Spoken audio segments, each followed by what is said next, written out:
एक कुम्हार को मिट्टी खोदते हुए अचानक एक हीरा मिल गया।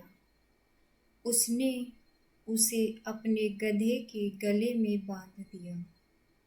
एक दिन एक बनिए की नज़र गधे के गले में बंधे उस हीरे पर पड़ गई। उसने कुम्हार से उसका मूल्य पूछा। कुम्हार ने कहा, 1.25 सेर गुड़। बनिए ने कुम्हार को 1.25 सेर गुड़ देकर वह हीरा खरीद लिया।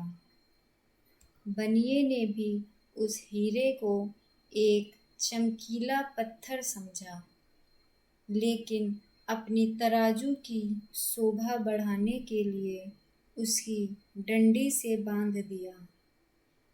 एक दिन एक जौहरी की नज़र बनिए के उस तराजू पर पड़ गई। उसने बनिए से उसका दाम पूछा। बनिए ने कहा, 5 रुपए। जौहरी कंजूस व लालची था। हीरे का मूल्य केवल 5 रुपए सुनकर समझ गया कि बनिया इस कीमती हीरे को एक साधारण पत्थर का टुकड़ा समझ रहा है। वह उससे भाव-ताव करने लगा। 5 नहीं, 4 रुपए ले लो। बनिए ने मना कर दिया, क्योंकि उसने 4 रुपए का 1.25 सेर गुड़ देकर खरीदा था।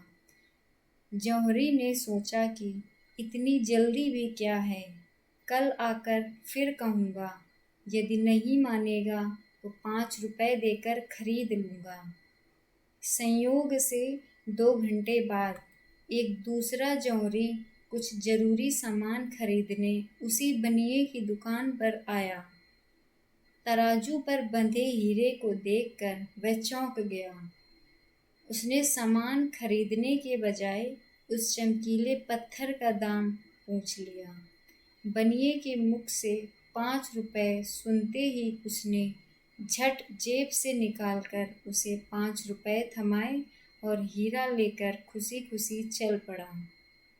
दूसरे दिन वह पहले वाला जौहरी बनिए के पास आया और 5 रुपए थमाते हुए बोला, लाओ भाई, दो वह पत्थर। बनिया बोला, वह तो कल ही एक दूसरा आदमी 5 रुपए में ले गया। यह सुनकर जौहरी ठगा सा महसूस करने लगा। अपना गम कम करने के लिए बनिए से बोला, अरे मूर्ख, वह साधारण पत्थर नहीं, 1 लाख रुपए कीमत का हीरा था। बनिया बोला, मुझसे बड़े मूर्ख तो तुम हो। मेरी दृष्टि में तो वह साधारण पत्थर का टुकड़ा था, जिसकी कीमत मैंने 4 रुपए मूल्य के 1.25 सेर गुड़ देकर चुकाई थी। पर तुम जानते हुए भी 1 लाख की कीमत का वह पत्थर 5 रुपए में भी नहीं खरीद सके।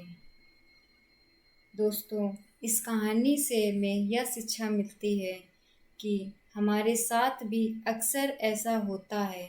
हमें हीरे रूपी सच्चे शुभ चिंतक मिलते हैं, लेकिन अज्ञानतावश पहचान नहीं कर पाते और उसकी उपेक्षा कर बैठते हैं, जैसे इस प्रसंग में कुम्हार और बनिए ने की, और कभी पहचान भी नहीं लेते हैं। अपने अहंकार के चलते तुरंत स्वीकार नहीं कर पाते और परिणाम पहले जौहरी की तरह हो जाता है और पश्चाताप के अतिरिक्त कुछ हासिल नहीं हो पाता।